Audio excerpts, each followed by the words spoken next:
What's going on, everybody? Welcome back to everybody's favorite podcast. We are the Bev Boys. This is your one-stop shop for performance talks and, of course, your energy drink reviews.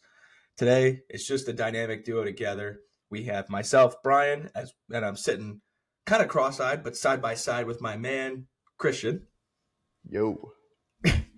And we got a couple more topics today that we're going to talk about.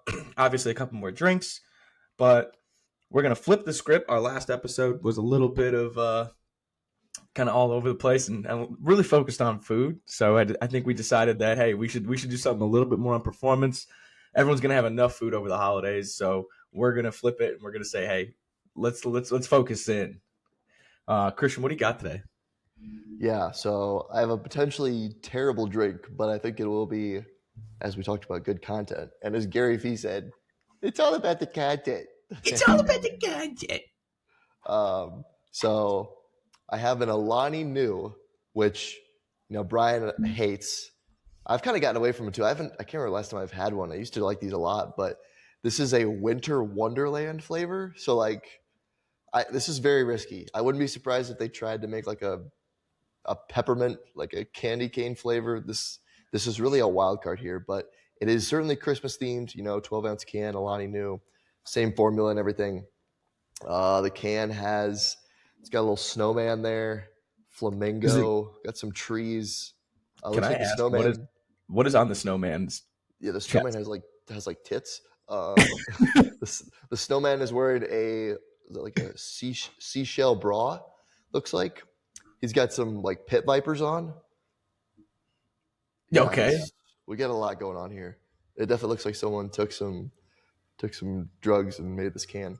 But yeah, that's what I got. Made it out of clip art. Yep. Yeah, this is Canva clip art here, AI generated. Are you excited for your 500 or 50 micrograms of biotin? Yeah, I think it's really going to help my skin. My hair, skin, nails, joints, it's going to help all that. I'm excited for it. I want you to pop that top. Yeah. Let's go ahead. Okay. You can pop.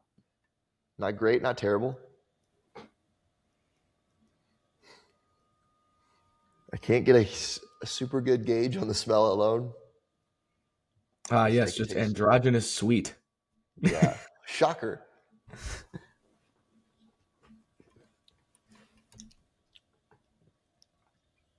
Oh, does he like it? Okay. Good thing is it's not like peppermint flavored or something that would have probably gone horribly. Dude, the thing about Alani is you said it, a few of their flavors are very distinct, but a lot of them are kind of an androgynous mix of just sweet. You can tell it's like fruity sweet, and that's about all you can get. It's similar with this one. We've said it 1,000 times on the show. When they switched to those kind of cans instead of the white cans, they went downhill. Yeah. The old peach ring. What? Is it mistletoe flavored? No, it's almost like it's almost like a peach. A peach. Maybe cranberry? Yeah, a little bit. It's not terrible. I remember because I used to be a big fan of the cherry slush. Haven't had it in ages. I liked their orange dream float. I thought that one was pretty solid. The cosmic stardust one. I used to be a big fan of Alani. I just haven't had them recently, but yeah, it's it's a little androgynous, but it's a little bit of, I'm getting peach in there. Ugh. I don't know what it is. It's not great, but I had my expectations so low that I think I'm going to be able to kind of enjoy this a little bit. And I'm tired as fuck, so. You're like, this is going to help. Yeah. Well, Save us, Brian. Me over here in this kind of sick, oversized hoodie. At first, I hated it because it was massive, but this thing's kind of sick. Oversized clothes are that's like the thing now. That's like the Dubai chocolate of clothes. I know, but My I kind girlfriend of got like it it. I from, kind of don't. For like yeah. shirts, sometimes. I Like I like an don't want all oversized my shirts like that. I like an oversized boxy t-shirt. Yeah, I like don't a know, like an t-shirt oversized and hoodie. some hoodies. Like most of my hoodies, I want them to fit like pretty like I want like a tapered to my hoodie. body. Um, but like one or like a couple hoodies that are a little big, nice. This Um, dude, yeah, this thing this thing is like big. It yeah, feels it makes you huge. look like you're Yeah, like I look like I'm a kid who found his dad's like yeah. sweatshirt, but it Dude, is you could have any type of like body body. type under that Yeah. thing and no one would know. Sleeper build. Yeah, you It could have is. sleeper build or you could be like actually fat. Yeah. No one would know. This is so comfy though. Cause she Oh, that's the bought, thing. They're so yeah, comfy. like, and it's so soft. She bought like matching hoodies for us for like a family photo with the dogs. So all the dogs have a matching one too. And I'm like, damn, this Nice. thing, I'm not gonna wear this in What? public, but like it's so That's comfy. I'm gonna wear nice. it in the What house. brand is that? I might look that shit up. This is comfort clothing. Okay. I'm like, please And the don't tell me color's it's sick. some brand that's going to cost me $200 for a t-shirt. No, it wasn't like terribly expensive. And they throw like sales up. I'm So looking this shit up right now. kind of and they have like a little Hoodies. thing, gratitude. But I'm sitting over here in my comfortable oversized hoodie, drinking what could be possibly argued as the best Gorilla Mind flavor, and that is, of course, what we talked about yesterday in the black cherry vanilla. Like, dude, I mean, what an unreal formula! Thousand milligrams of tyrosine, 400 milligrams of alpha GPC. Like that, no other can is going to give you that. Now, to note, everything is alpha GPC 50%, so it yields about 50% of whatever they're putting into it. Ghost does the same thing. Like all the nootropic energy drinks, they use the 50% because it's a more available product to get, and it's a little bit easier to get into the formulas. So you're yielding about 200. Just like in Ghost, you'd probably yield, I think if they have 200, you're yielding about 100, or if they have 150, it's yielding about 75. 200 milligrams of caffeine, which is a perfect sweet spot in this can. 200 milligrams of uridine monophosphate, 100 milligrams of L-theanine to balance you out, 100 or 15 milligrams of saffron extract, which is sick, 200 micrograms of huperzine A, and over 100% of essential vitamins, which is going to be your B vitamins, your vitamin C, your pantothenic acid. Um, but like, what a formula! And in this can, the only complaint I have on this can is the heat seal. I don't like a heat seal, but it's a black top, like simple can, looks great, and of course, Very good pop. The best. always a good pop. And you have like the little like vapor that comes out.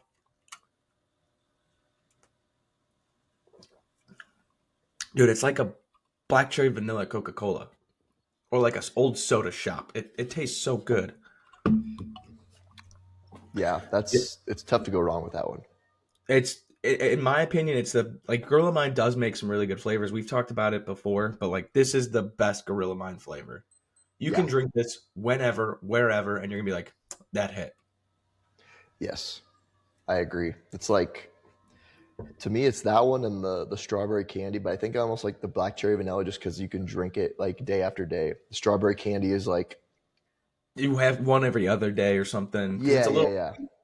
It's very sweet. Same thing with like the watermelon candy as well. I think those But would be my top three flavors, to be honest. yeah, Like those same. yep. I like the blackberry lemonade and the triple berry, but like they're a little sweet sometimes. Whereas this Mhm. one, like this is like if you were, this is almost like it's mellow enough to be like a pop to where you just drink it whenever. Right. Yeah, very good. Yeah, Gorilla Mind.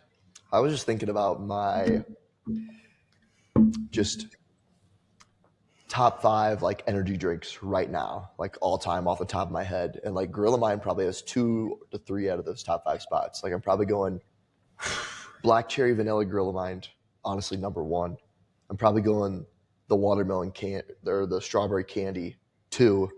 And then I'm going either citrus ghost or iced tea lemonade ghost at three. That's probably 3, 4. And then to round it out, I'm either going the watermelon candy or honestly, I might go bum Dr. Pepper or bum root beer, just because even with Like it just The lower punches so formula. far. Yeah, and just punches so far above its weight. Like that's probably my top five right there. I mean, that is. I mean, yours and mine are pretty close, to be honest. Like, mine's probably number one is still probably the iced tea lemonade ghost, which I have yet to do a review on, but it's going to be the one that unseeds my number two, which is sour pink lemonade ghost. And then I think, honestly, black cherry vanilla is number three, Yeah. um, just because it's so good. Number four might be the iced tea lemonade bum. Hmm. Five is a weird one. It's like that could go so many different ways. Like that could really be so many, like it could be a white monster. It could, but because that always, like, the grandfather punches above its weight, like you said. Right. That could be the one of the first form flavors. Like those are really good. Like the grape, the grape Gorilla Mind might sneak in there too. Like I almost Gorilla think Mind, like a white gummy bear rain is like, or like the sour gummy worm rain. yep. Like those those like, even though they're just like pure Yeah. caffeine, If you want to redline your shit, you get a raid. like those would be like, I think those are kind of like my top five, and that five slot can rotate, I think, depending on Yeah. what I'm looking for. But I think all of those in the five slot they have a chance any day of the week to slip in there. But Yeah. this is like solid number three all time. So good. Yeah. That's really good. Shout out the boy Gabe. I know he sent us that post on Instagram of Ghost teasing A&W root beer flavored energy drink for a 2026 drop. And if that happens, like it might be over. Like,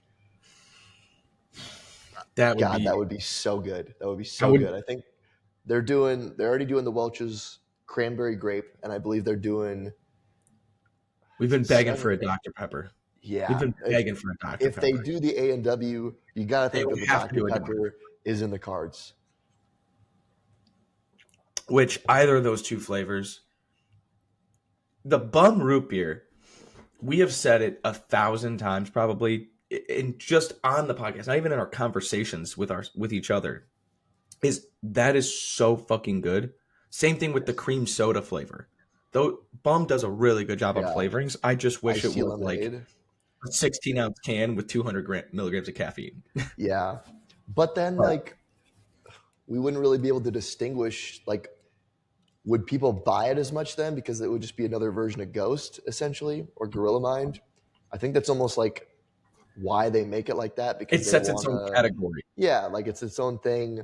It's a little bit lower on, their whole thing is little less caffeine, a little more focus because they replace that caffeine with the nootropics. So it essentially almost feels like you're still getting like 200 milligrams of caffeine because there's so many nootropics in there. I don't know. That is true. And And for it's people the that cool maybe thing want about to cut Bum. down on caffeine or something like that, or want something a little bit lighter for like an afternoon pick me up, I think that fits that market. I think it also fits the market of like the people who can't handle that much caffeine. Like my girlfriend can't A little bit more drink. sensitive. Yeah, she can't drink 2 cups of coffee. She like starts to like shake, and it'll make her anxious. Whereas like the Bum sits so perfectly right there for her. She's like, that's her favorite, is like the Bum drinks. Yeah. She's a big fan of the My orange flavor. yeah, my girlfriend has gotten very into bum energy drinks too. Actually, she I think she likes the iced tea lemonade and the root beer. Um, she's really getting into Red Bull too, like the Oh, seasonal flavors of Red Bull. Um, she's like, yeah, because I was like, why? Like you work at a coffee shop, you can get as much free coffee as you want. She's like, yeah, yeah. like it's not doing it for me though. And I'm like, yeah, you feel that caffeine anhydrous, it hits different. That's hilarious. Yeah, and it's like, it's not a bad thing for us, because like, okay, we buy a case and we get the benefit of like, okay, well, I get to drink like stuff that I like, and you're happy. Exactly. So, me personally, I'm like, I'm not going to complain. I just not a huge orange guy. We've talked about this a lot on the podcast. Yeah, Like, I used so to when be she's like, bigger on orange too, but not as much anymore. she does like the grape though on the Bum, and she likes the cream soda, just doesn't like the root beer, which Makes me Interesting. happy because I love the cream soda, but it also makes me a little sad. 'Cause it's like I want to get a case of the root beer, but she Right. won't doesn't want to drink it. Yeah. You know what energy drink I really want to try is, I think you might have seen it. I think Cam, shout out Cam, uh, Dr. Ringstead, I should say, from Elon Performance. I think he had one of these one time. It's called New Tonic. It's Oh, is it like the mushroom one? it's like, here, let me see if I can, let me share my screen. Jamie, pull that shit up. Yeah, Uh, it's got like the eyeball on it. yes, it's a NE. I think it's Chris Williamson is like one of the backers of it, I want to say. Yes, it's him and oh my god, who is that with him?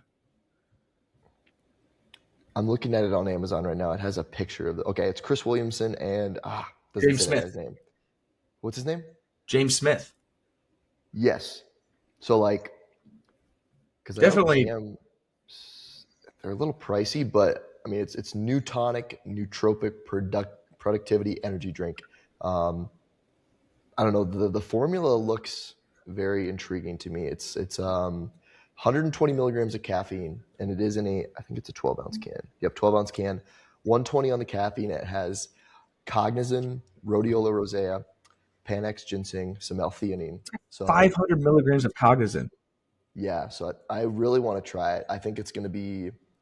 I like it's a little bit lower on the. It's almost like a bum energy, but like even more nootropics, and it's not quite as mainstream. Probably just because, I mean, obviously Chris Bumstead's a lot bigger in the fitness industry than Chris Williamson. I mean, Chris Williamson's big in Yeah. the podcast space, but um, he's always drinking them on his show, and like he has them for his guests and stuff like that. But yeah, it's like $38 for a 12 pack, so it's a little bit pricey. It's even more expensive than like a 12 pack of Gorilla Mine, which will probably run you around 35. But I think it would be. The thing is, like, I trust that the formula like looks good enough. I'm sure like you're gonna be like locked in with this one. It's more like, is the flavor good? Yeah. And the Zero flavors, sugar. I'm looking at the flavors right now. It's wild citrus, tropical ice, strawberry Strawberry lemonade, lemonade. orange sunrise, and blue raspberry. Okay. I don't know if the flavors, like right now, like first grasp, none of the flavors I'm like looking at and like, that sounds Yeah. amazing. If I get a 12 pack, like I don't know what I would go with. I think I'd go with either citrus or The tropical ice. yeah, 'Cause like strawberry lemonade, it could be like really tart. It could be overly sweet. Orange yeah. sunrise, I just, I'm good on that. again, Blue orange, raz could be overplayed. good, but it could also be risky. It's so hit or miss. Yeah. You know what other thing I would like to try is, it's not technically an energy drink, but I know you and I are both a big fan of the Element electrolytes, and now they have like the Yes. RTD carbonated. It's essentially an Element pack, but in like a carbonated can. So I've had those, and the can is like, it's weird. It's so different because it's like so carbonated. It's like spicy. and it's But still what like I salty, very salty. it's still very salty, but it's very like, it almost like rips. The one that I really like though, um, and shout out Chris Bumstead. He did some work with, it's a brand called Cadence. It's a little bit lower on the electrolyte scale, like how much is in there. Like it's like 500 milligrams of salt.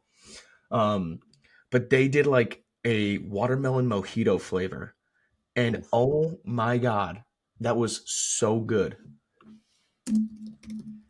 It was like they did a like a collaboration with Raw in this watermelon mojito flavor, and it's light and sparkling. They have a cream soda one. They have a melon berry, a citrus, a cola, the watermelon mojito, which in my opinion tastes phenomenal. That's like the Raw collaboration, and then they have like a cherry and a peach. They're Nice. pretty, like, you can get them for like $34, which is a little pricey in all honesty for some electrolytes. But if Mhm. you do like a subscription, they'll cut it down to $23. And that's So how like many of them do you get? a 12 pack. Okay. So like if Yeah, you're I doing know. if you're drinking Yeah. them like regularly, I would do a subscription. They are really good though, and like the electrolyte profile, like I said, it's a little bit less than uh Element, but it almost like it's more consumable. You don't feel yourself like bah. Yeah. Um, Yeah. I do like the Element. I know. the Element packs are way better than the drinks, in my opinion. Yeah. And I do like the packs because you can do the subscribe and save, and it comes out to Mhm. like less than $1 per, which is honestly about as good as That's you're a going to get. And yeah. it's a pretty potent formula. I remember like when I had left Elon, I had gotten a couple of those like shipped to that address, and they were just coming out with the ready to drink version. And I think Mhm. they sent people that were like subscribed to them with the big box like a free 12 pack. But I had Mhm. already left, and they didn't like tell you they were sending it to you. And Gabe was Yeah, like, "Hey, like you got some stuff you sent to yeah," and I was like, "I didn't order that." He's like, "All right, well, I'll drink it." So you. like Gabe just got a free 12 pack of whatever flavor they sent him. He's like, "Yeah, I'll drink it." See, that was like our boy Matt. Matt was a big shout out MLJ. Um, he was a big Element guy too, and he Hmm. had just gotten like it was like the day he like was getting there. He's like, I packed up everything. Like I can't take this with me. Like it's not gonna fit. Like he's like, I got 3 boxes if you just want them. And then he like gave me some of the cans, and I was like, oh my god, this is Christmas morning. This guy. And then he came in and brought us like 2 cases of energy drinks. And he's like, "Here's for the staff. Like, I love being here with you guys." I'm like, "We're supposed to give you stuff of like, thanks for coming and staying with us." You know what I mean? Like, you're Yeah, sending us off with a gift. yeah. Speaking of, we need to get that guy back on the podcast. Do a little season recap.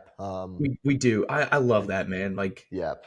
I know he's a newly married man, so I'm sure he's. I don't know if they're doing their honeymoon like soon, but we need to. This we is got to this get is him the post time of year to honeymoon. do it because this is the downtime. So Yeah, hopefully in the next few weeks we can link up with the boy, do a little season recap. for sure. And incredible human being, which is he's a better human being than he's a coach, which is tough to say because he's a really good coach Yes, yeah, all time and a guy. brilliant mind. Oh, but now that we've kind of talked about a lot of our fun stuff, we do have some pretty good topics to get into today, We right? do. When we were talking about the show and what we kind of wanted to go after, there was a couple really good rabbits that we kind of brought up to chase. Um, I know you have like the list in front of you, so where do you feel like you want to kind of get started here for some of these discussions? Yeah, let's start off with one that this has been talked about like ad nauseum. I know back like a couple of years ago, this was a big thing, and I'm just gonna start off by saying like rotational movement, and we can kind of get into like, oh, is like rotational power a thing? Is power plane specific, et cetera, et cetera. But essentially, whether some sports tend to have more rotational movements, we think like baseball or golf, um, but rotational movement, I think specifically for like a rotational sport, Yeah, and I think this is yeah, like how much do you actually train it as the strength coach in your training, um, or for like I think rotation is important for all athletes. All athletes should just be. I mean, at the end of the day, um, our goal is to essentially get them prepared and build as a robust system as possible. So I think everyone should be doing some sort of rotation work. But it gets hairy when we talk about rotational movement and how it can transfer from more of the general side to the specific side, and that's kind of what I've been thinking about. yeah, and it follows suit with probably like the other piece of the conversation, which I'm gonna kind of talk about in my answer here is like sequencing, right? And how important that is. So when I think of like rotational stuff, right? I think there's two things that necessitate within rotation. Number one, a ground interaction has to occur because there has to be that transfer of momentum and force. Like if you're doing a jump and you rotate in the air, like it's not giving you anything. You're just twisting a little bit. There's no like ground interaction to kind of go off of.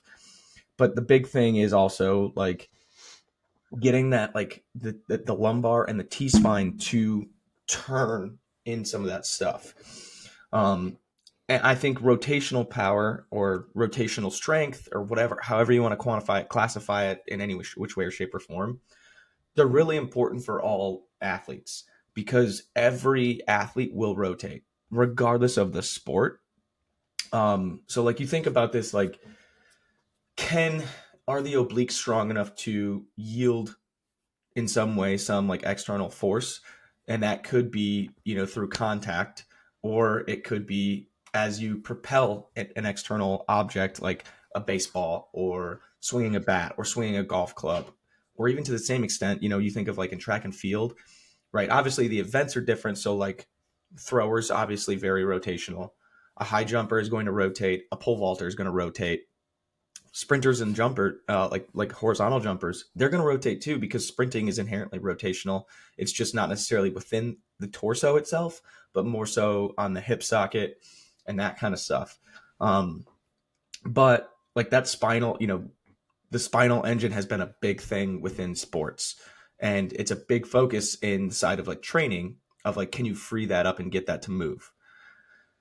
The spine is such a big driver that I think like you have to prep the tissue around it in order to get something to propel, or to like at least not like if the torso is not prepped in order to remove the excess movement to try and get you to move, then like that needs to be trained, and that's typically going to be trained through rotational movements, whether that be cable system movements, dumbbell movements, T-spine rotations. I think at some point too, like almost like a GHD sit up, but like in a side bend manner, like stuff like that. It's such an easy way to get rotation. But like this, I'm kind of hopping around here and I understand that. But then you think about like sequencing. So much of the sports that use rotation heavily, it's all sequencing. It's can the ground interaction go up through the hip, can that hip essentially use the upper body to slingshot off of it, whether it be a throw, a swing, whatever it is. I think it's honestly like so much of like rotational stuff, like especially in the weight room, you're creating a lot of like kinesthetic awareness and like rhythm. And I think those are two inherently important underlying like pieces to building an all around like better athlete, that regardless of if the sport truly necessitates it or not, you should train that just for an overall higher level or like bottom threshold of athleticism to go against. I don't know if it's addressed enough. I think it's talked about enough. I don't know if it's truly addressed enough within like training. That's kind of my take. Like what do you think on that, and like where do you see it being either neglected or like overemphasized? Yeah, I agree with you that it gets talked about, but sometimes a little bit overlooked in training. And obviously, like it's it almost feels like it's like almost a cop out to say like, oh, we like train it just for like resiliency sake, but that Oh is no. like kind of our job. Um,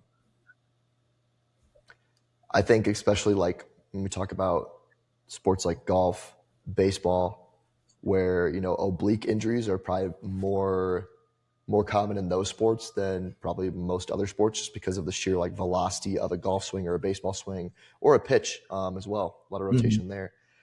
I think you need to do, obviously, the most specific thing you can do to prepare for that stuff is actually swinging a golf club, swinging a baseball bat, you know, pitching. Um, but there needs to be, so I think a lot of, and there's something to be said about a lot of injuries come from just workload management. Like, I think if you wanted to Mhm. like oversimplify it, it's okay, build a very robust system and then try to manage stressors as much as you can. I think in the weight room, when it comes to like training rotation for, it doesn't matter if it's baseball or whatever it is. I think you need to try to cover both ends of the spectrum. Okay, you want to load rotation very heavy at slow, high force at slow velocities, and then you want to try to get a little bit of like a velocity component in there. Obviously, like a golf swing or swinging a baseball bat, that's going to be a very high velocity movement, but you can't wait until they get on the field before you like expose them to that. I think obviously, especially when it comes to places where they may not be training with the skill coach year round, where they can't have access to, position coaches all the time. So like an example of that for me would be like, okay, you train, heavy cable rotations or heavy, side bending motions for the oblique specifically. We're lucky enough that we have the 1080 sprints where we can do kind of like an isokinetic and just limit the speed to like a 0.2 or a 0.3 meters per second and just have them like grid it out. And then I think on the other end of that, you can have them swing something like, I know PVC pipe swings are pretty popular. Obviously, if you get into more of like the skill side and people are doing like a bat Mm-hmm. speed program, which is something that I'm going to try to learn a little bit more about, is you'll do underload, like an underload bat. So you'll be swinging a bat that's lighter than what you would swing in a game, obviously getting more velocity. You might go overload to kind of overload that like force end of the spectrum within the skill. And then you'll obviously come back to like your actual bat that you're going to swing in the game. Sequencing is obviously very pertinent in things like golf, baseball, whether it's hitting or pitching. Like it's so, I'm just kind of learning like the tip of the iceberg of how skill dominant it is. And I think you can tell like how skill dominant a sport is a lot of times from just almost like the body types. Like you can have Yeah. a lot of different, you can have someone that's ripped and really good at baseball. You can have someone that's like, you see him on the street and you're like, oh, it's just a fat guy. And they can be really good at baseball. I think that just tells you a lot about like how skill dominant the sport is. Not saying that we should just like be okay with players being like overweight and like bad body composition, but like the baseball swing and a pitch is like it is about sequencing. Like, we talk about like hip shoulder separation, the hips and then the torso and then the hands and the shoulders follow. I don't know if, I think if we had like, some of our baseball guys like Matt Law Jones, Andrew Benham, get Lakey back on the podcast, they could probably tell us a lot more about like how obviously med ball work is very big in baseball, whether it's on the S&C side or I see a lot of even hitting and pitching coaches using it within like movement prep. And that stuff is, Mm-hmm. a lot of times I think when we use med ball stuff, it's more just like outputs. When I see them do it, it's more of like very deliberate, like they're trying to address a certain part of, the pitching or hitting motion. Like it's not all about like speed, it's about like sequencing correctly. And I think to your point about rhythm and like I think rhythm is something that's very underrated when it comes to like being a good athlete in general. You see a lot of people that like can like move a lot of weight, are really strong, are capable of like very good outputs, but they don't have a lot of rhythm, and because of that, like they have trouble doing things that require sequencing or a little bit more like fine motor control, if you will. That's why like I think a really good example of it sounds a little bit ridiculous, but like if you see like if a guy can dance, like you see guys can dance well, they usually have good rhythm and they usually might Mm-hmm. be able to like pick up those things a little bit better. Like Latin guys in baseball, like those guys all know how to dance really well. Like they know how to like move their hips. And I'm like, dude, like I cannot do this. Like American guys, they may be stronger and have like a better like training background, but they don't move the same way. So I think that's something that's really, really interesting.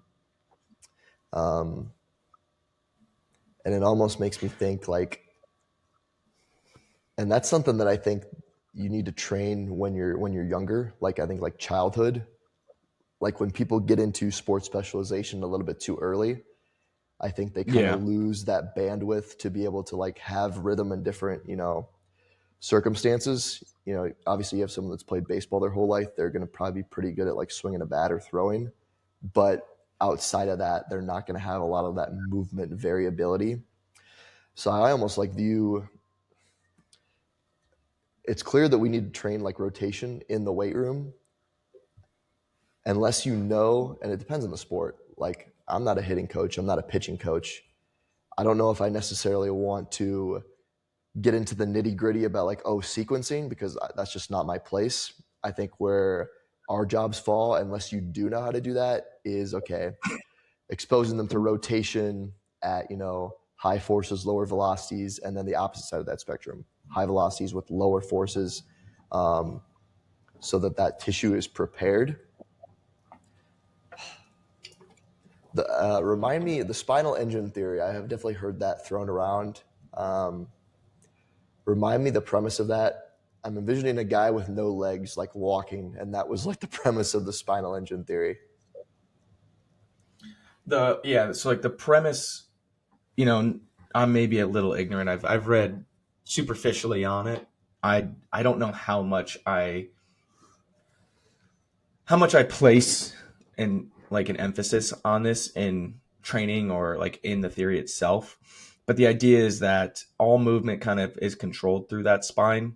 And if that's like locked up, it will inherently affect the free movement of like the limbs and such, because that's like the centralized piece of like an anatomical like human body. Mm-hmm. Whereas all that movement like transfers through the spine.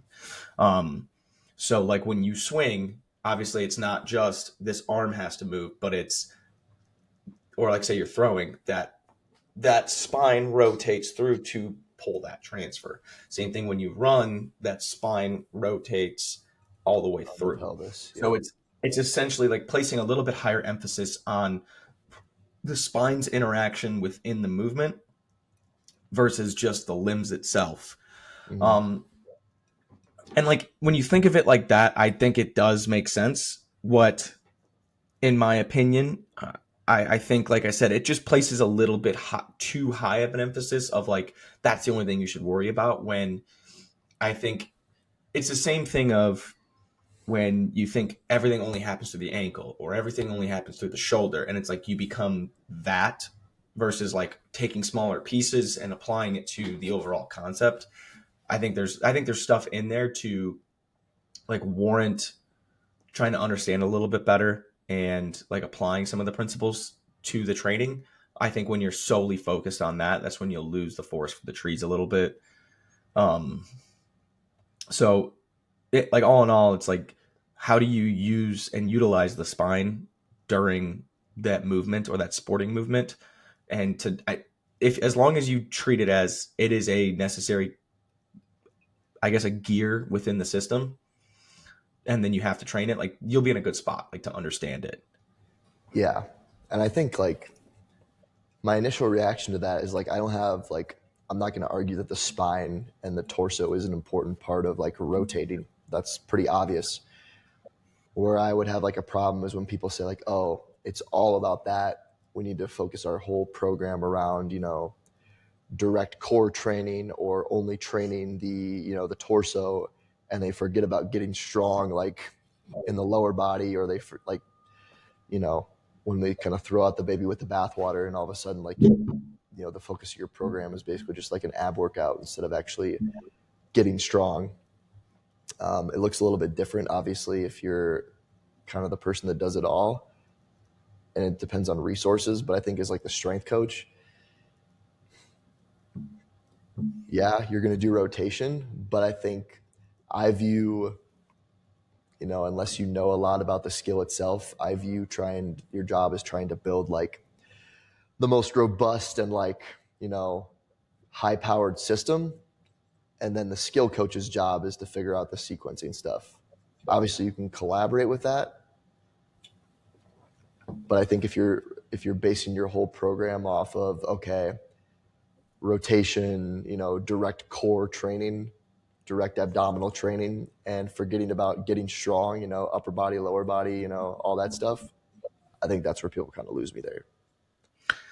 Yeah, and like I had mentioned, like with that is like when you kind of lose me is like when you're just it's all about that.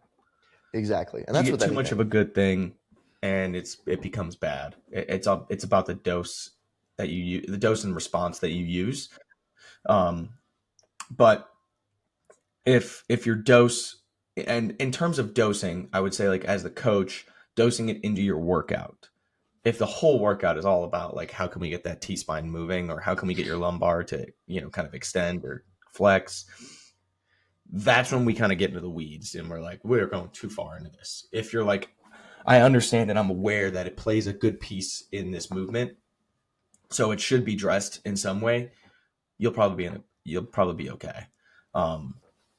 But like you had mentioned, like the sequencing aspect of it, it's not necessarily our place, I think, to as like a performance coach to understand all the aspects of like how they sequence their throws. I think it's good to understand that there are separate pieces and that we should train the athletes in order to a number one be prepared in each of those aspects of the sequence, and two, even if it's not that exact movement, be able to be fluid movers in order to make their way through that via rhythm, via like all the other aspects of it. And like you said, some people are going to be just a little bit more predisposed to like being better at sequencing. Like those who have really good rhythm or grew up in a place that, maybe they danced as a kid or they did gymnastics, which is probably a bigger conversation for like long-term athletic development of like get your kids and just doing gymnastics or have them like dance to like understand that stuff because they'll probably be better athletes in the long run, stuff like that, you know and then I guess that's kind of an argument too for a little bit on like Olympic lifts is like there is like sequencing that is like heavily a piece in that puzzle of understanding those breaking apart. So you may not use it necessarily for power, for strength, or those like raw things, but there is something to be said on like, you know, getting the bar off the ground, first, second, third pull, like being able to catch, timing it, that kind of stuff, like moving an external implement or weight, yielding that, propelling it. There is an argument for there. Yeah, I agree with that. Like, obviously, there are things you can do with, like, I hate to pin loaded jumps against Olympic lifts because, like, that Yeah. horse has been beat into the ground, and I just think And then revived and then killed they're again. well, they're yeah, like it's two different things. Like, you can't expect them to be like, to me, they have different uses. Like, yeah, if I want like pure something where pure outputs, I can load the most weight and I don't want to have to worry about like the technical side. Maybe I have like someone who hasn't, I don't have a lot of time too. Like, Olympic lifts generally take a little bit more time to warm up and stuff like that. Okay, maybe go with like a loaded jump variation. But I do think that like Olympic lifts are a really good way to teach athletes how to like contract and relax and like that sequencing. Like, you have to be able to like, trap bar jump or, barbell CMJ.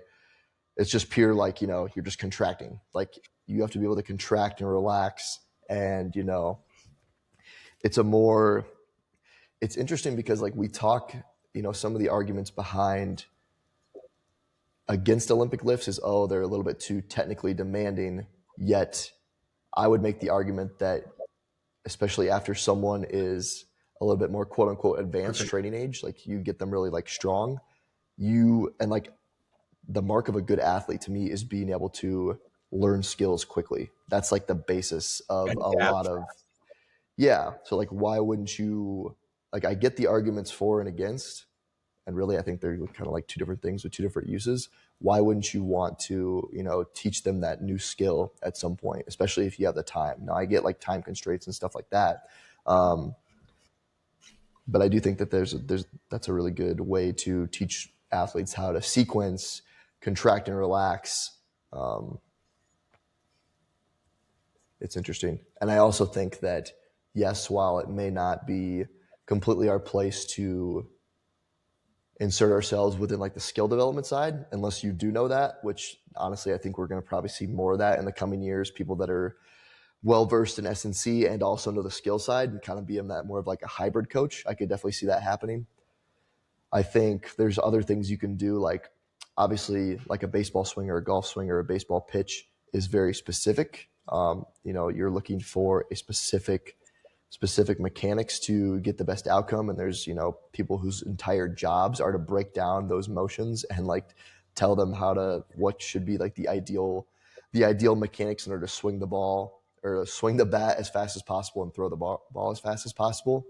I think where we can come in and help is continuing to add that variability because, they're being like very, ideally you want a pitch motion that's very repeatable over time. So you can Mhm. throw, 100 pitches in the same manner to be consistent, to throw strike consistently, to throw hard consistently.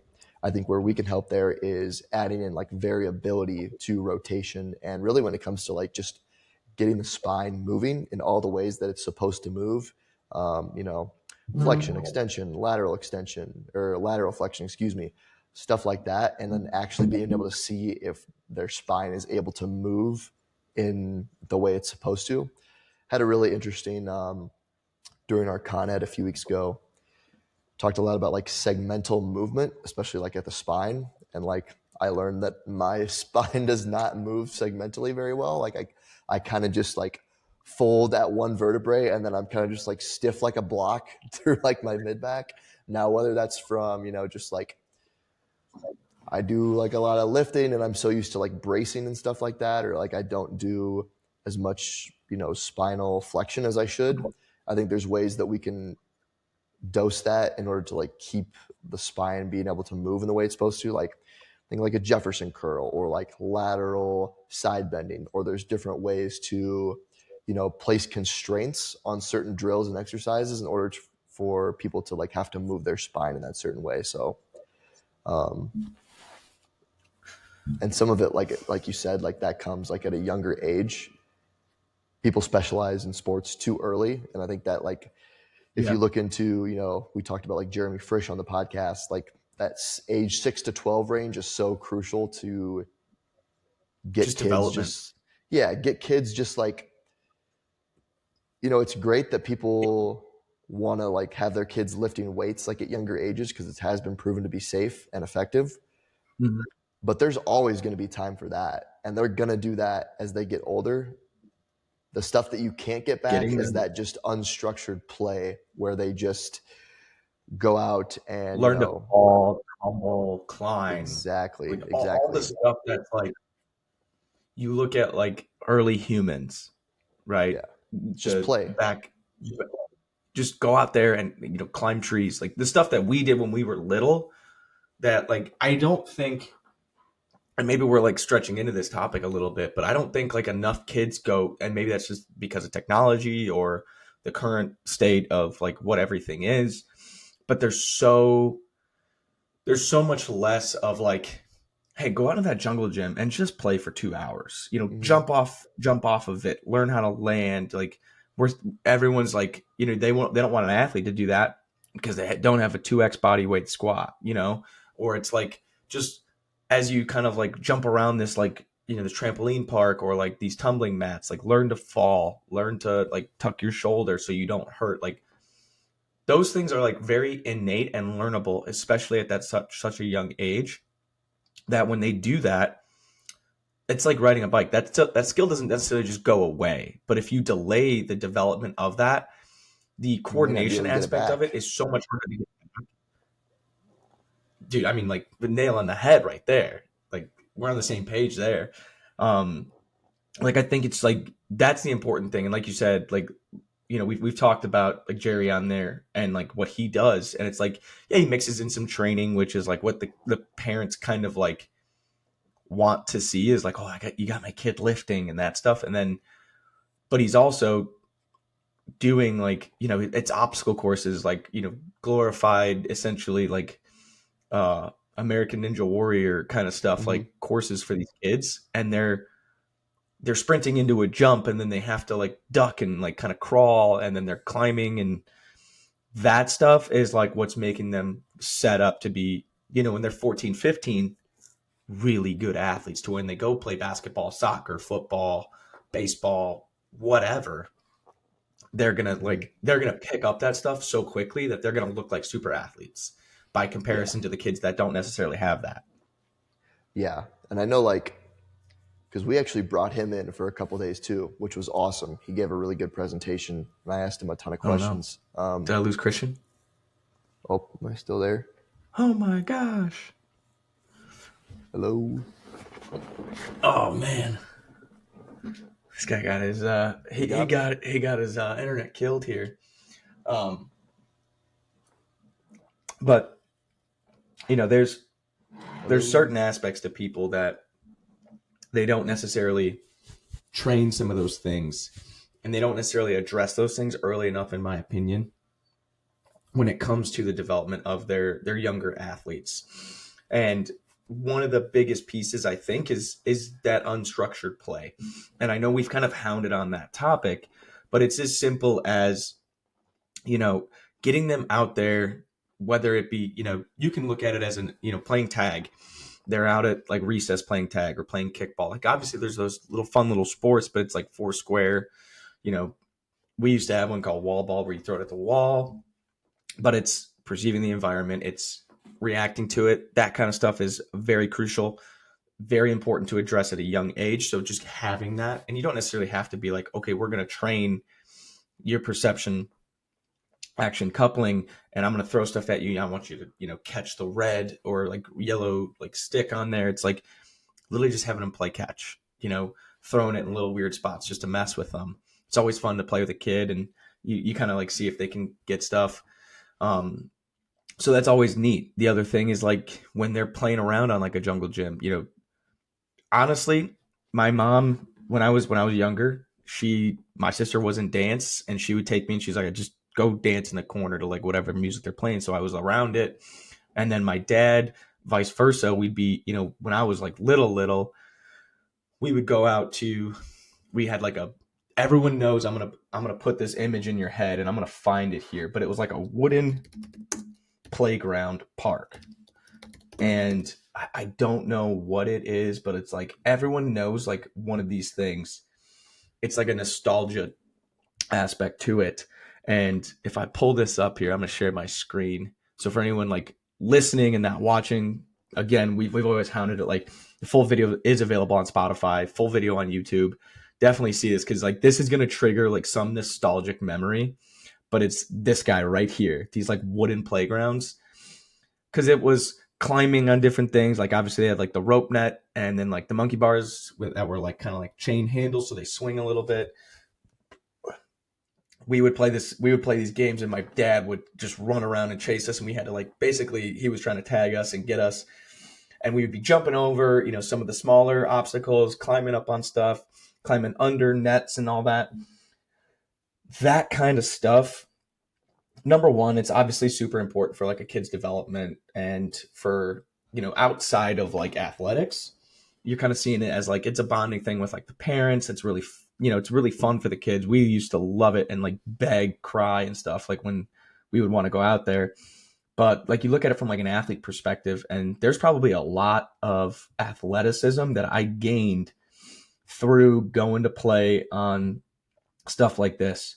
And like learning how to get around and like mess around on that.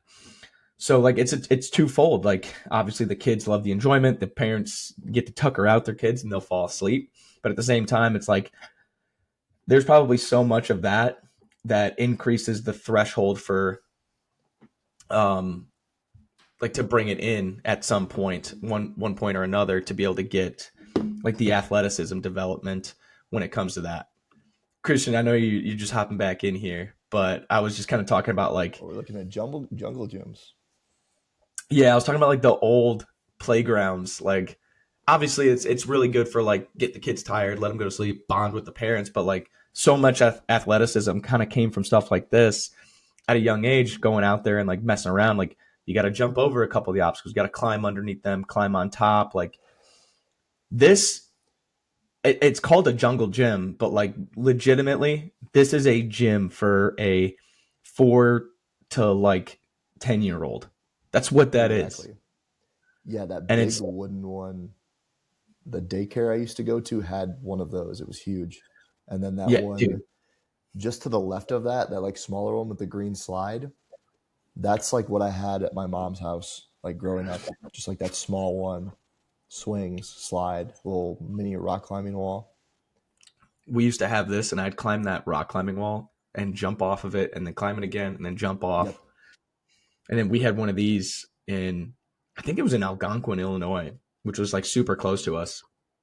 And I was talking about like basically when we were little, we would like beg our dad to take us there because he would just chase us for like 2 hours, and we just begged him to chase us and chase us. Dude.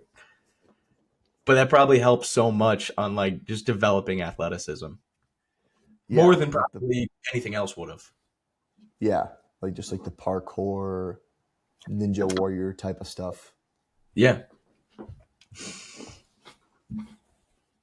All that to say, when you have kids, go outside with your kids. You may be tired too. Go outside and play with them in like one of these places. Chase them around, make them guess, grab a soccer ball, kick it at them, see if they can stop it. Almost like if you're just a pretty good parent on like the aspect of like, hey, I'm gonna dedicate some time to like mess around with you. Your kid's gonna be thankful for your relationship, but also like you're gonna be happy when you're sitting on like Friday night and you're gonna watch your kid and they're gonna be pretty successful on the football field or whatever they play. Yeah, and I think unfortunately, I want to say like the system, but It is. It is. It's kind of yeah, the like especially with like basketball, soccer, football, baseball, like the big sports, it pays in a way to like specialize early because like the AAU, the travel teams, like that's how you get recruited. And like people are starting to get recruited when they're in like eighth grade. eighth So grade. they're like, well, like if we want them to like go to college and play on a scholarship, like we need to like stop playing all the other sports. And I can't even like imagine how much money people pay for like when I went to Matt's wedding, there was like a bunch of like soccer teams that were there from like God knows where, like at the airport. Like imagine like your kids like whatever high school, middle school, and you're like flying all over the country to go play soccer or basketball. Like that's I don't know. It's it's a lot of money, and I'm guarantee you not all those people are gonna get a scholarship. Mm-hmm. It's such a hard part because it's like it's such a like a lose lose situation. Right, because then there's no off season too. You play for your school and then you play that same sport for the other parts of the year with a club team, and there's no room for development because the priority is always competition. Like you're always in that competitive season. You're never in the off season, or you're never there's never actually time for development. And you know how like high school S&C goes. At least how it used to be is like all people like lifted weights during the summer, and then once you got into like sports season, like that went out the window. It's like, okay, yeah, your 2 months of lifting out of the whole year really like carried you through. It ain't doing anything. Exactly, like it's It's like I said, it's lose lose, man. yeah.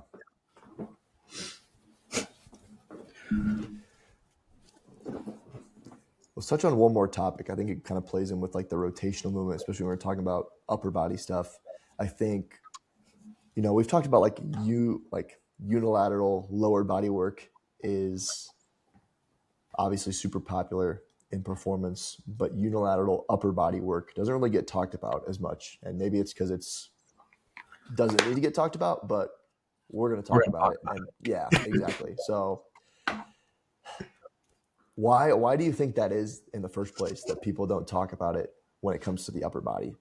Because you hear the arguments all the time about bilateral versus unilateral, this and that, which I also think is somewhat of a silly argument because they're two different things. And you should probably be doing both of them. realistically, I think there's a ton of ego in upper body. I think that's what kind of kills a little bit is like, you the most common things like it's like, what do you bench? And anytime you talk to somebody, right? It's like, what do you bench? What do you bench? When you go to like a combine or like a camp for football, it's a bilateral bench press for reps at 185 in like high school, 225, so on and so forth. As it kind of grows, I think there's a ton of like warranted things for unilateral upper body work, whether that be a single arm upper body press overhead or like horizontally, whether it be a bench, single arm rows. I think that's like you'll see a lot of pulling when it comes to like unilateral upper body work. You don't see as much pressing or as much I don't I guess like I don't want to call it lifting, but like essentially like a lat raise or a front raise, something like that. I would say like that's kind of more of like a lift than it is like a pull or a press. Um, you're kind of pulling it up, but same difference. Um, when it comes to that, I think, like you said, it's different. Like it is for like a bilateral squat versus a unilateral squat. They're two different things. Um, there's a lot more balance when it comes to like a unilateral lower body movement, and it's less stable, so it's less power. Whereas like bilateral is probably more power.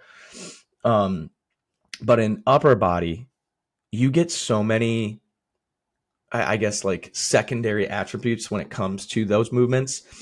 And I think a lot of it's like involved around the torso, kind of like how we talked about like rotational stuff, like having that torso prep or like the ability to brace, the ability to stabilize. You put and a 17 to 20-year-old athlete and you say, I want you to lift a dumbbell above your head. Having them just simply like watching them the first time they do it with like a moderately heavy weight, you're going to see a lot of like errors within the coaching eye of, hey, are they able to like brace and go straight up, or are they kind of like using their body underneath it to like push strongly like outside of them instead of straight up. Same thing when they're, if you give them like a dumbbell and you're like, hey, bench single arm, do they kind of wiggle to get it up? Are they braced? That kind of stuff. All of that, I think those secondary training aspects, those warrant so much of it like occurring in the training program. Maybe not, it doesn't have to be the only way. Like when you do upper body work, you only do unilateral or bilateral. I don't think that's the answer. I think they both warrant a spot in your program at different degrees depending on the time of the year. But I don't think it should ever be like negated or not done, because there's, you can get a lot of the same primary training aspects of just upper body strength, but then a lot of that stuff happens too. Like this is the same argument we had, like, or not argument, but conversation we had about like 2 weeks ago when it came to like dumbbell variations versus a barbell variation of a lift. You're only exacerbating some of those, you know, I guess like pros of a dumbbell lift, because you're not really going to unilateral a ton of upper body stuff with a barbell.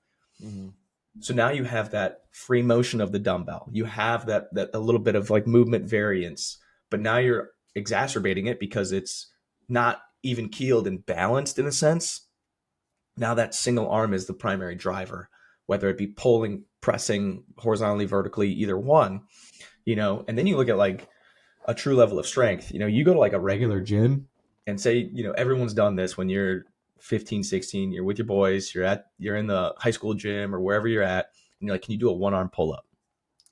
If an athlete can, or anyone can pull their body weight up with one arm, you're freaking strong, man.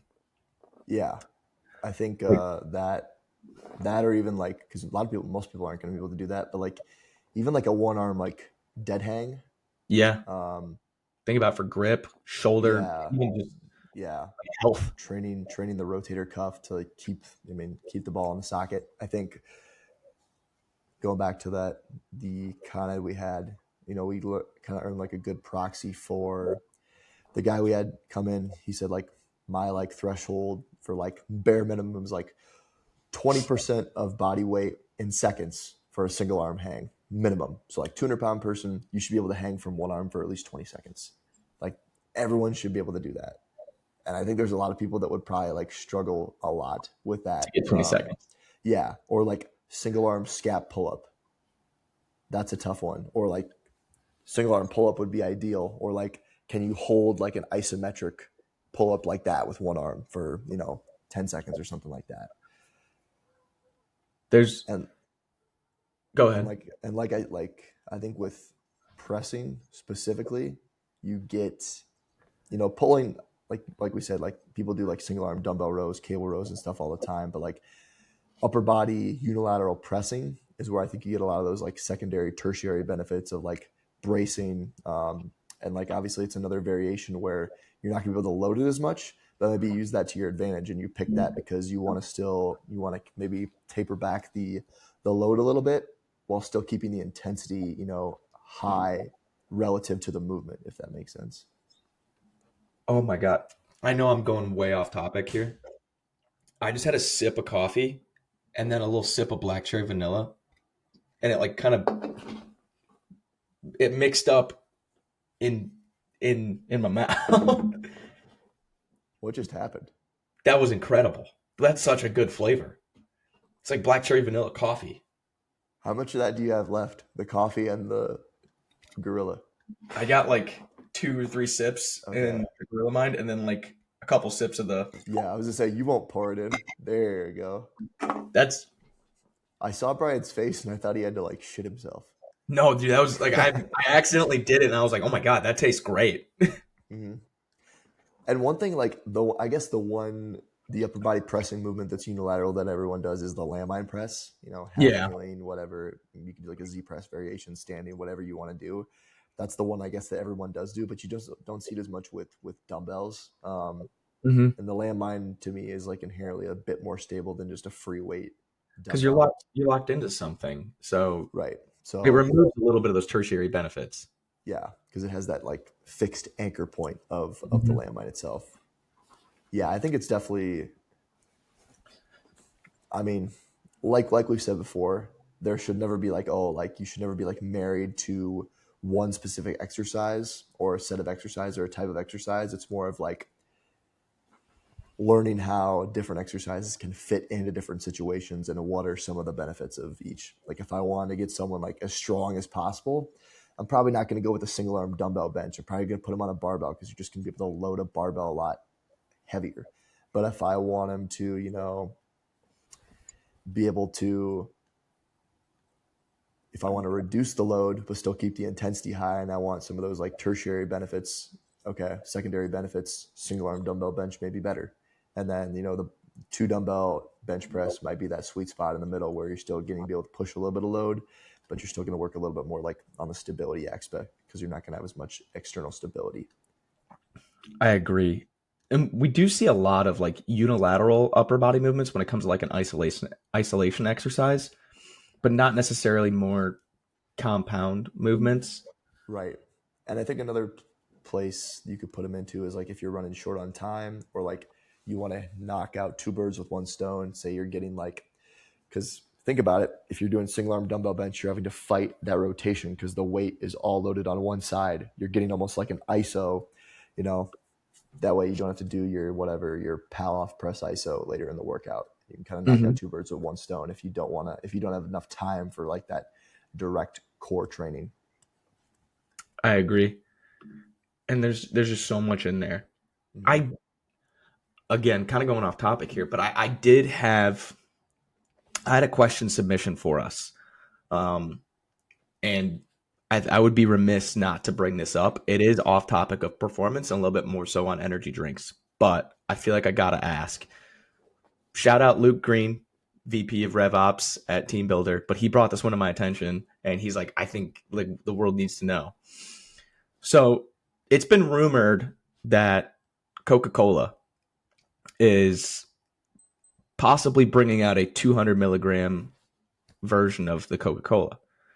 If there's a zero sugar variation and a high caffeine version, would that overtake the energy drink market? Think about how I, many Diet Coke drinkers there are. it's true. My first reaction is I don't think so, just because like people are gonna like all those other flavors. Mm-hmm. But I mean, that would definitely sell. That would definitely sell. I think it eats into the coffee market. I think it attacks that really well. Think about how many people would like, how many people are in an office, right? And they're like, well, I have to have coffee for caffeine, but I'm also going to drink my DC during the day. Yep. I think it eats into that because then they're just like, I'll do two birds with one stone. I think the energy drink population who drinks energy drinks likes the different flavors, the different brands, the different formulas. But I think it eats into coffee. Yeah, because there's people that just drink Diet Coke, and that's their like that's their thing. Yeah. That could be interesting if they do a cherry version, like a cherries That Coke Cherry Zero, the like vanilla Coke. Ultra or whatever they're gonna call it. Mm-hmm. Sign me up That for that. I would. I mean, I would drink it. That's for sure. I don't know if it takes away. I don't know if I Would they do it in a regularly. bottle or a can? Yeah, I don't know if I regularly opt away from a regular energy drink into that. But I think there'd be like times where I'm like, again, I know we talked about road trips last time, but like, I think there's a time when you're like, okay, Diet Coke sounds really good, but a little bit more caffeine would be nice. Right.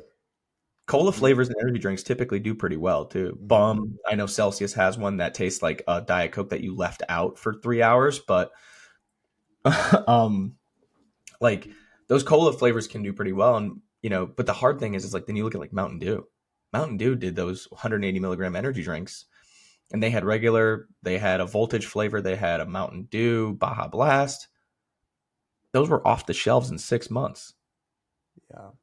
So does it flip or flop? You know what I mean? I don't know. Would they do it in a can or a bottle? Do you think? I feel like you got to do it in a can. Yeah. And how would they? I just don't know if people are going to see that with the Coke logo, and even with whatever marketing they put on there, how are they going to be able to associate that with, energy drink and not just pop? Yeah. And I think that's where it gets hard. Like I remember when Coca-Cola did the coffee flavors. Those were really good and they were like 120 milligrams of caffeine. They were definitely juiced up a little bit. I drank them a lot because I was like, these are kind of sick. But when you get to like, I think if they did it, they'd have to do like a 150 milligram. Yeah. If you do a 200, I think you scare away that population who regularly drinks Diet Coke. Or maybe they don't even want them at all because they like to drink like six of them a day. That's another thing too. It's like they like the 12-ounce can. They like the ability to just crack one, slam it, go to the next one. It's Little such a chain weird drinker.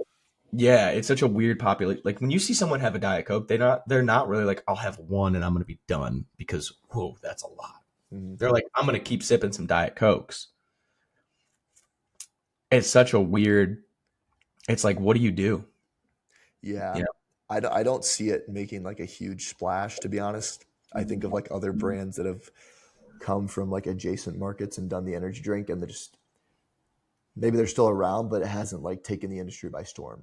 Like Yeah. Starbucks energy drinks, like Starbucks is known for coffee. Like no one's probably gonna like go there for their energy drinks. Same thing with like Black Rifle coffee, stuff like that. Like known for coffee.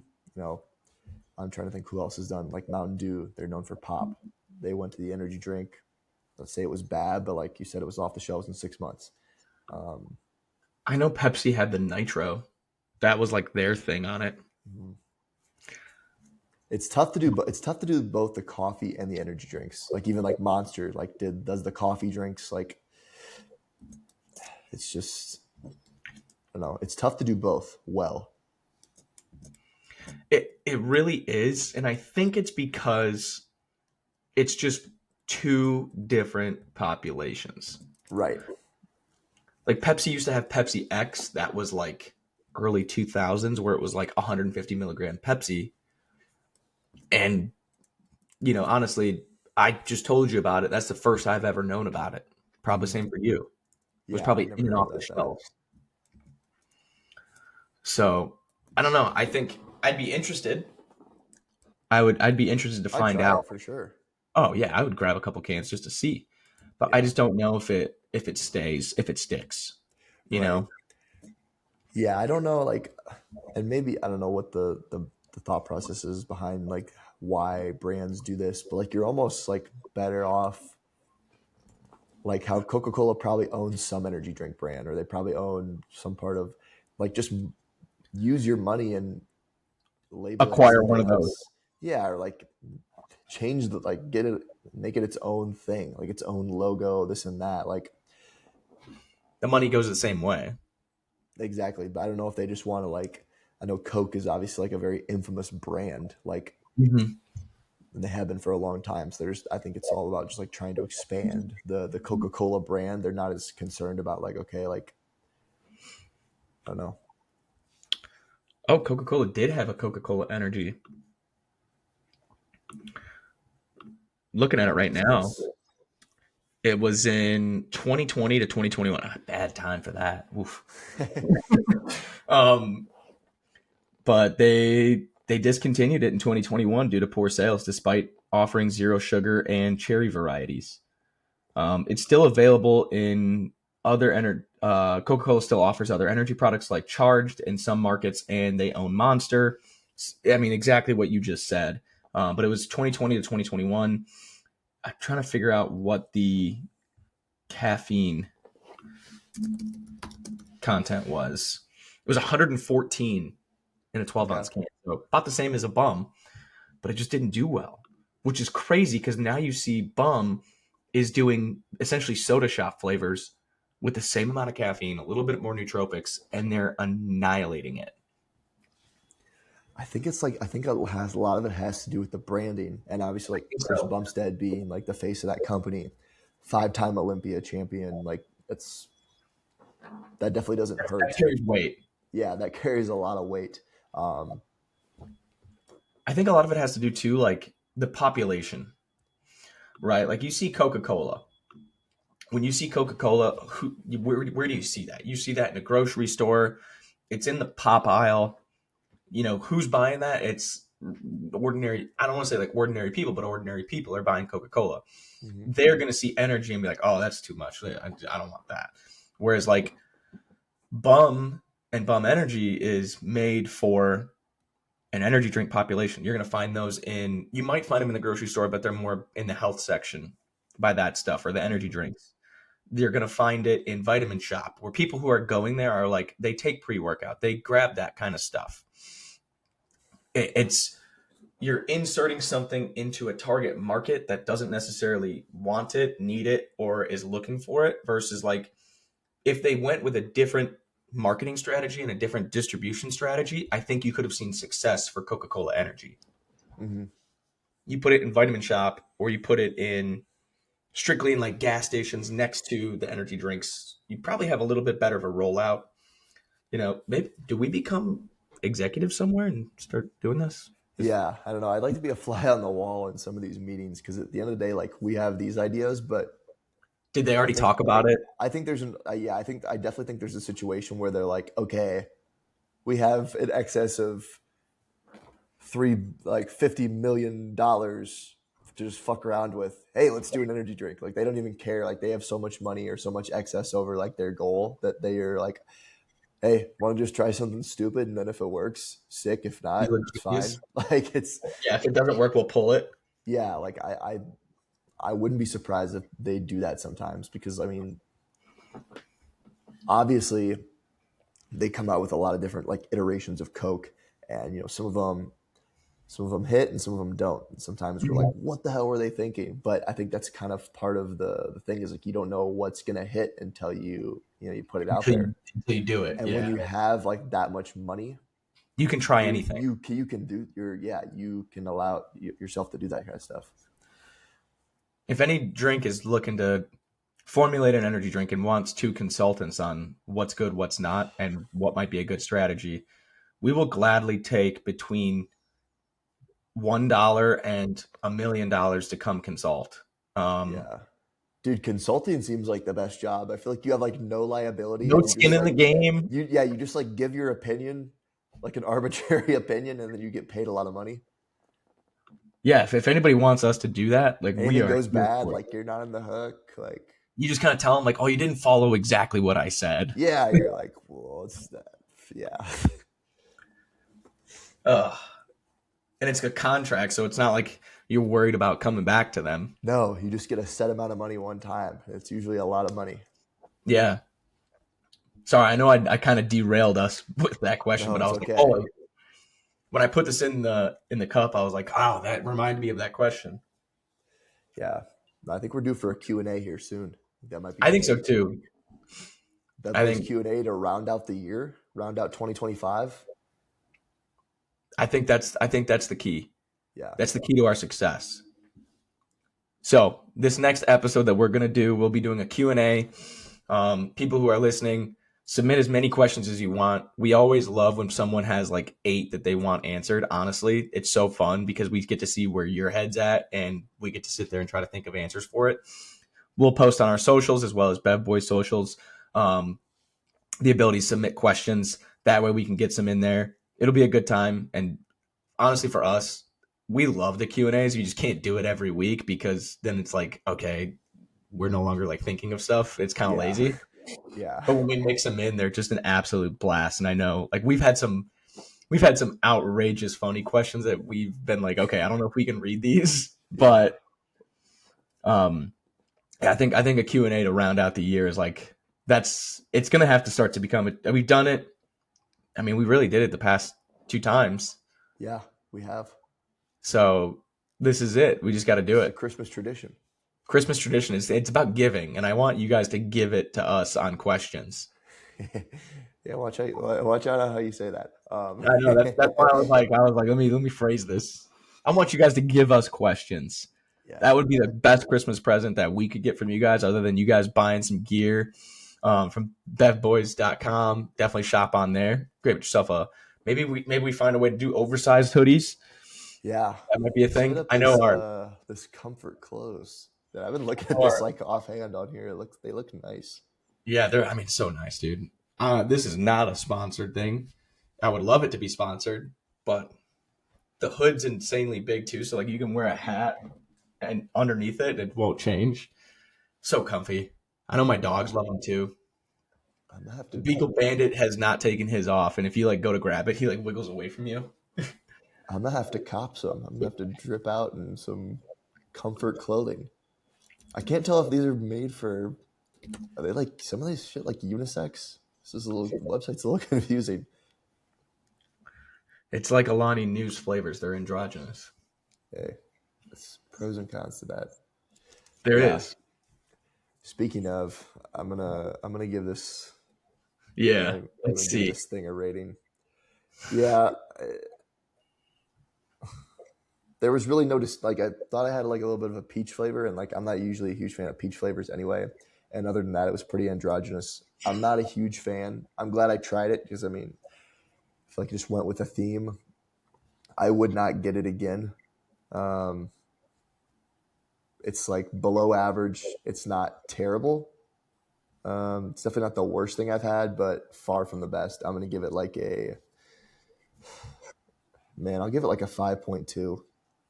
Not great. Yeah, give it like a 5.2. Would not recommend Winter Wonderland Alani New.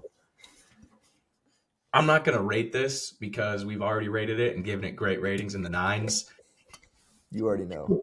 Go get a black cherry Gorilla Mine. It's so good. It mix it in your coffee. It's so good. Yeah. Uh, Well, stay tuned for Q&A next week, a week from now. As always, appreciate you guys tuning in. Make sure to follow the show, whether that's on Spotify, Apple Podcast, or YouTube, especially like Spotify and Apple Podcasts. That really helps us with the algorithm. I was just going through like our Spotify analytics and like our recap for the year. We saw some really good growth. But I think we can keep that rolling into the new year. Definitely follow the show if you do listen to it. That helps us out a ton. Share it with a friend if you did enjoy it. Catch us on Instagram, bedboys.tv, and then our personals, French_fit40, Brian at B Shakusky. I'm gonna leave it at that. Yeah, B Shakusky. You already know. I mean, if you've watched, I mean, we say this at the end of every episode. Bev Boys clips, training content, all that good stuff. So appreciate you guys tuning in, and we will see you next week. Peace.